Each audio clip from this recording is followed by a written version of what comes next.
I don't want you at the dinner, you're too negative, Miles said without even looking up from his phone, thumb scrolling like my career was just another email to swipe away. I stood there in his glass office, hands still holding the finalized risk assessment packet, sealed, time-stamped, and flagged in red. Projected losses, exposed liabilities, a quiet class action brewing overseas, the kind of structural blind spots that collapse entire firms if ignored. He waved a hand like he was brushing off lint. I need optimism in that room. I didn't speak, not right away. I just nodded, placed the packet gently on the edge of his desk, and walked out. But that moment burned. Not because I was excluded from some overpriced dinner at the Langston. No, it was the erasure. The calculated dismissal of 12 years of precision, the way he rewrote my silence as compliance, as if staying quiet meant I agreed, as if ignoring my reports meant the risk itself vanished. Hey, before we go further, just a quick thing. If you're into stories like this, tap the like button and hit subscribe. 97% of you listening haven't subscribed, and it really keeps our team going. All right, back to it. Elbridge wasn't glamorous. It was the kind of firm that prided itself on quiet excellence, whatever that meant. We didn't throw parties when a deal closed.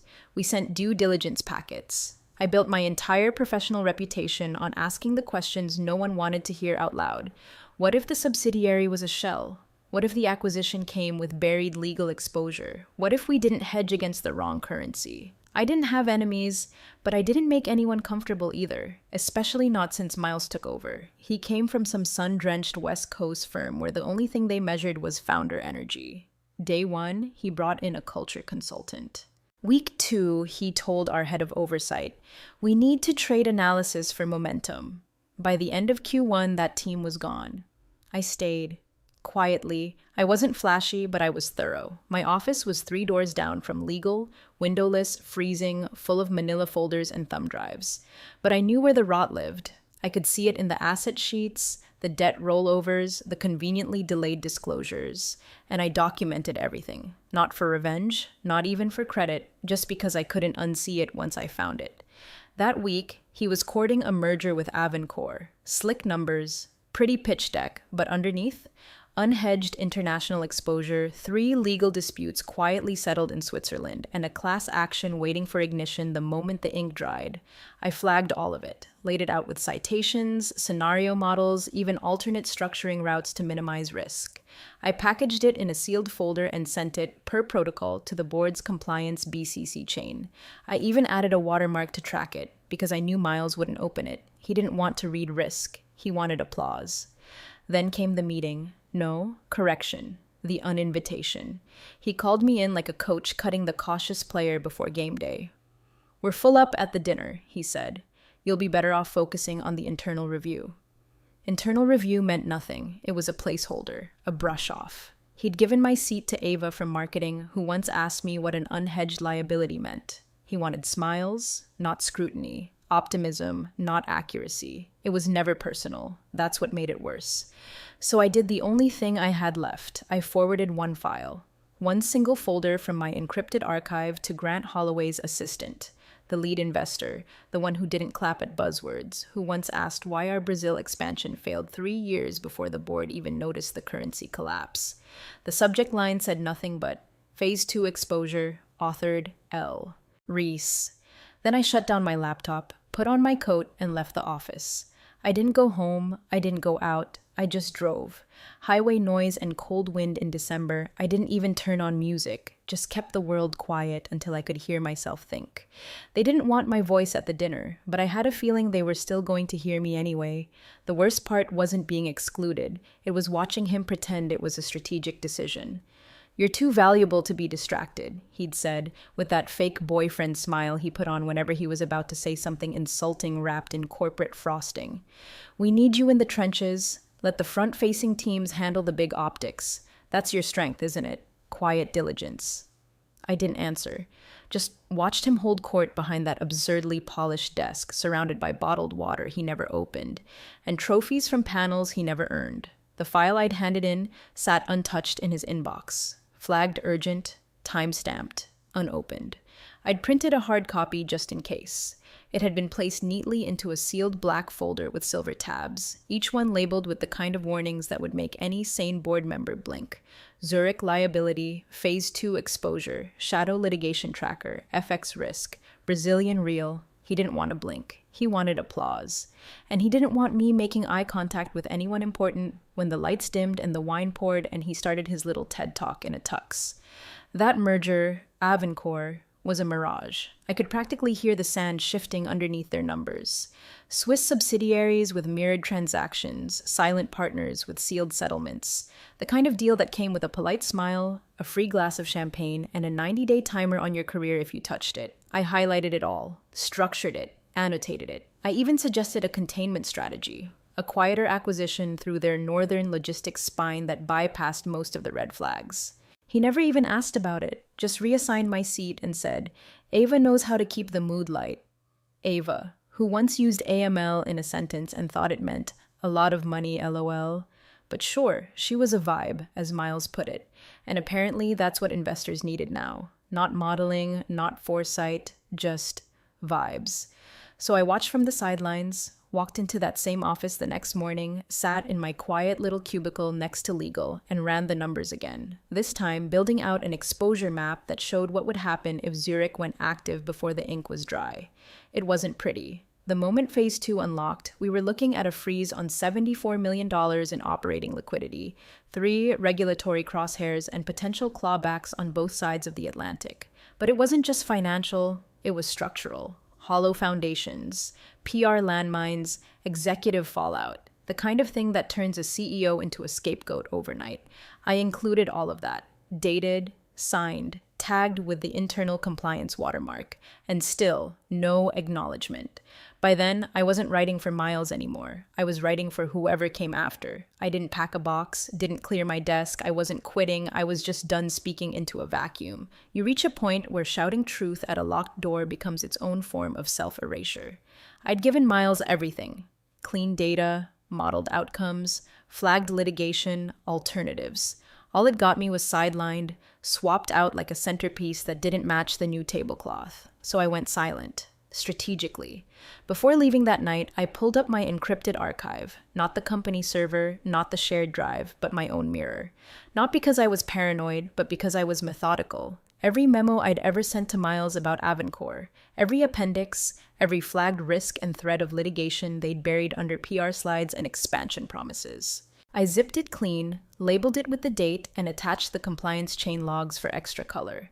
I addressed it to Grant Holloway's assistant, Marla. She was sharp, quiet.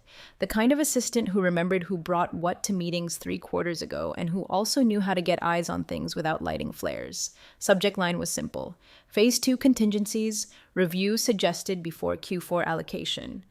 I digitally signed it, full name, time-stamped, read receipts enabled. I didn't expect a reply, didn't need one. Then I shut my laptop, unplugged it from the dock, and left it on my desk like a tombstone. The hallway lights flickered on motion sensors as I walked out. Cleaning staff nodded, the same way they always did. No one knew I'd just lit the fuse, but I knew. I could feel it in my chest. Not satisfaction, not revenge, just a low thrum of inevitability. You can't keep stepping over smoke and pretending the fire doesn't exist. In the parking garage, I sat in my car with the engine off for a long minute. Phone in my hand. Notifications already buzzing. Team chats, calendar reminders, a mass message from Ava with a photo of the dinner seating chart and 5 emojis I didn't recognize. I powered it down, not silent mode, not airplane mode, off, total blackout. There's a particular calm that comes when you've said what needs to be said, and the rest is just gravity. I pulled out of the garage and didn't look back. Let Miles toast to momentum. The weight of reality was already shifting under his feet. The ballroom at the Langston was all glass, gold trim, and faux grandeur, the kind of place built to impress people too busy to notice the details. Miles fit right in. He stood on the small elevated stage in his tailored navy suit, sleeves rolled just enough to look approachable, pacing like he was born under a spotlight. Momentum, he said, over and over, like it was a spell that could ward off scrutiny. Elbridge is scaling faster than ever before. Our Q4 pipeline is hotter than projected, and with the Avancore integration, pause for applause. And there it was. Laughter, glasses clinking, toothless nods from half the room. He soaked it in like a televangelist mid-sermon, every syllable polished to gleam, every risk scrubbed from view. But across the room, something shifted. I wasn't there to see it firsthand, but I'd been in enough of these rooms to know the pattern. It happened slowly, a missed beat in the clapping. A fork paused mid-bite. A sudden silence at one table when the others are still chuckling. That's how it started when Grant Holloway's rhythm broke. He didn't clap, he just leaned back in his chair, jaw a little tighter than usual. Marla, seated just behind him, leaned forward with a whisper. A single line. I'll never know what she said, but I know what it meant. Grant's fingers touched the folder like it was a live wire. Slim, matte black, clipped shut with a red band. I know, because that's how I formatted it. No fluff, no summaries, just raw structure. Bulletproof timelines, exposure mapping, contingency breakdowns with compliance tags. He flipped it open, read one page, then another, then he passed it left. To Monica from Delbridge Capital, then right to Samir from Kestrel Holdings. Their expressions didn't shift dramatically, but their posture did. Upright, still, quiet. Miles was still mid-pitch. Avancore represents a strategic leap into cross-border alignment. Legal structures are pre-vetted, and our compliance team has... He faltered, just slightly, not enough for amateurs to notice. But I knew that skip. His eye had caught Grant's table, saw the silence, the reading, the lack of wine swirling. No one interrupts a CEO mid-pitch with papers, unless those papers matter more than the pitch. Miles pressed on. With the Phase 2 rollout, we'll gain significant market penetration in Zurich and... He glanced back toward the stage's edge, almost reflexively, like I'd be standing there with a clicker in hand and a fallback slide ready. But I wasn't there. By the time the steak hit the table, Miles had dropped 2 buzzwords and stumbled through a sentence on tax shelters that even Ava could have debunked. Nobody asked questions, not out loud. But their forks slowed, their eyes lingered. He didn't get to his closing remarks. The planned toast, skipped. The investor Q&A, canceled due to timing. Dessert came out. A delicate trio of raspberry mousse, microgreens, and silence. Miles didn't sit, didn't mingle, because he knew. Knew the folder wasn't just read. It was understood. The numbers weren't on his side anymore, and neither were the seats at his own table. The thing about truth is, it doesn't need to shout. It just sits there heavy as stone, waiting for someone to stop pretending it's a feather. That folder, my folder, was never meant to scare anyone. It wasn't dramatic. No exclamation points, no color-coded panic, just structured, sourced, time-stamped reality, the kind Miles couldn't charm his way around. Each tab built like a rising drumbeat. Section 1. Cross-border compliance gaps Avancore had quietly patched over with shell partnerships and discretionary reporting. Section 2. Court documents from Zurich, sealed but not invisible. The language was clinical, but the implications were radioactive. If Elbridge merged and inherited that exposure without restructuring, we'd walk blindfolded into a liability minefield. One trigger from the Zurich claim and $74 million of operating capital could be frozen pending judgment. And that wasn't even the deepest cut. Section 3 detailed the downstream consequences, delayed reporting obligations, cross-default clauses with 2 of our lending partners, and a silent clawback clause tucked inside our own Q2 debt agreement. If the wrong regulator blinked at the wrong time, half the investor table would be holding paper worth pennies. I hadn't just written a risk memo, I'd built a fuse map. That's what hit them.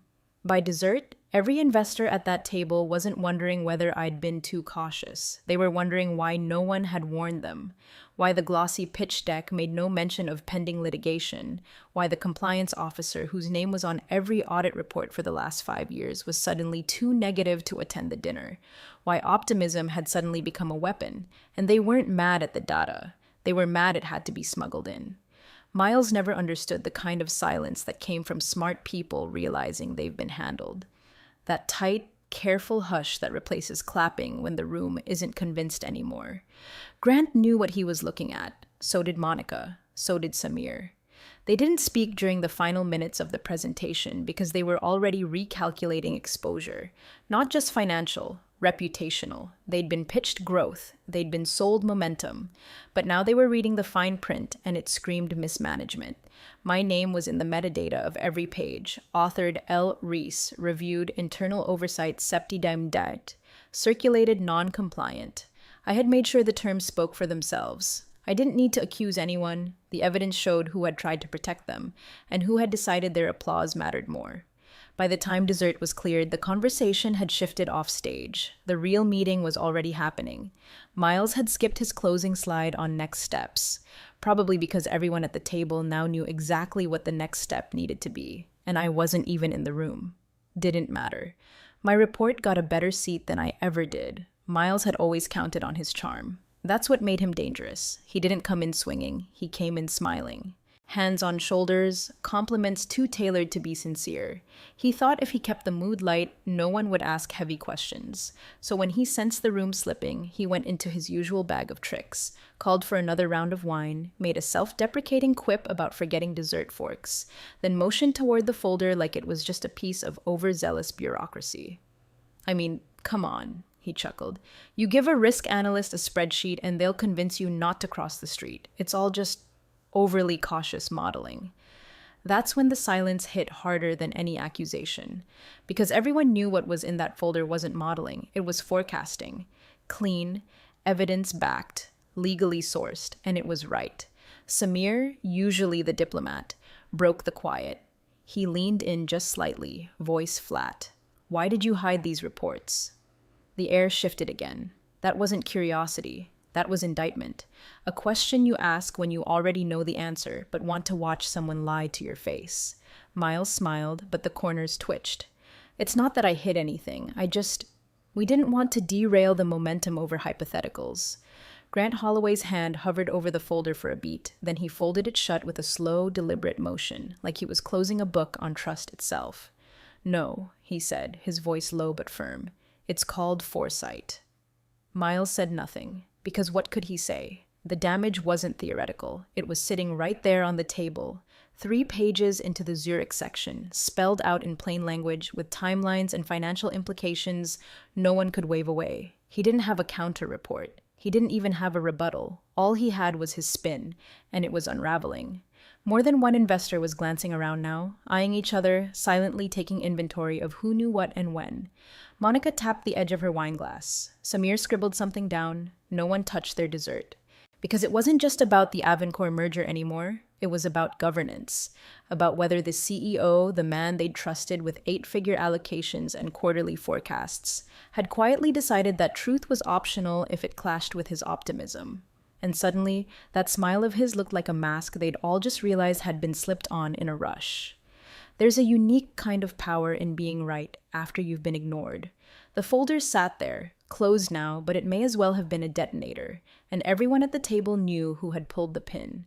The air outside the Langston was sharp with December quiet, just the hush of tires on wet asphalt and the faint clatter of silverware being cleared behind smoked glass.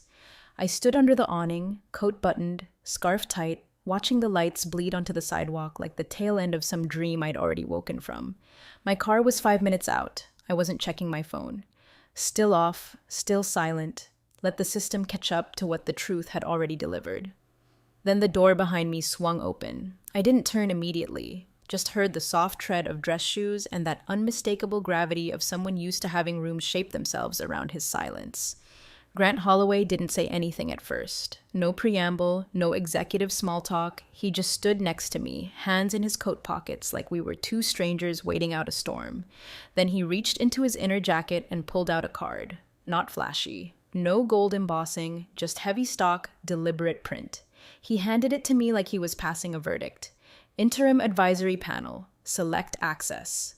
No title, no team, just access. It meant something. It meant everything. It meant, we read it, we know, you were right, and you were never meant to be sidelined. He finally spoke, voice low, deliberate. If we make some changes, would you be willing to stay? That pause before stay, that wasn't hesitation. That was wait. He wasn't asking if I wanted my old desk back. He was offering a corridor, not a corner. Something built outside the echo chamber Miles had constructed. A different kind of seat at the table, quiet but carved from trust. I didn't ask what the changes were. I didn't need a rundown of consequences or contingency plans. I already knew. Miles wouldn't be presenting next quarter. And the room that once clapped on cue had finally remembered the value of someone who asked questions before the fall. I looked down at the card one last time, then slid it into my coat pocket. didn't smile, just nodded once, because the answer had never changed. I was never there for the dinners. I was there to make sure what they were toasting wouldn't implode before the bill arrived. The memo went out on a Wednesday morning. Plain text, no flourish, no farewell speech, just 4 short lines from the board. Miles Grisham would be stepping aside to spend more time with family. Effective immediately, no quotes from him, no statement of gratitude, no transition roadmap, just gone. Inside the building, no one said much. There were no hushed corners or dramatic sighs, just a strange stillness, like the air had been scrubbed of performance. His office door stayed closed. The framed certificates came down, and just like that, the momentum Miles had worshipped hit a wall of enforced accountability. But the real shift was quieter. Internal controls that had been shelved were suddenly reactivated. My archived documentation, once labeled low priority by the old project leads, started showing up as attachments on pre-meeting prep emails. New deal proposals now arrived with explicit instructions. Confirm liability overlays, L. Reese sign-off required before presentation. The phrase, "we'll sort it later," was replaced with, "what's the exposure?" People didn't talk louder. They typed more carefully. Teams who used to roll their eyes when I flagged structural flaws were now asking if I could walk them through cascading failure trees. Twice. The M&A team requested my Phase 2 framework before even reviewing the Avancore exit clause. That had never happened before. And I noticed small things too, like how finance no longer filtered my reports through marketing for tone polishing, or how the Zurich case file, once left untouched, had now been dissected across 3 departments and re-tagged as ongoing advisory risk. No one put a plaque on my door. I didn't get a title bump or a fancy invite to the next board dinner. I didn't want one. All that mattered was the folder, my folder, the one that used to get sidelined in favor of pitches and buzzwords and vibes.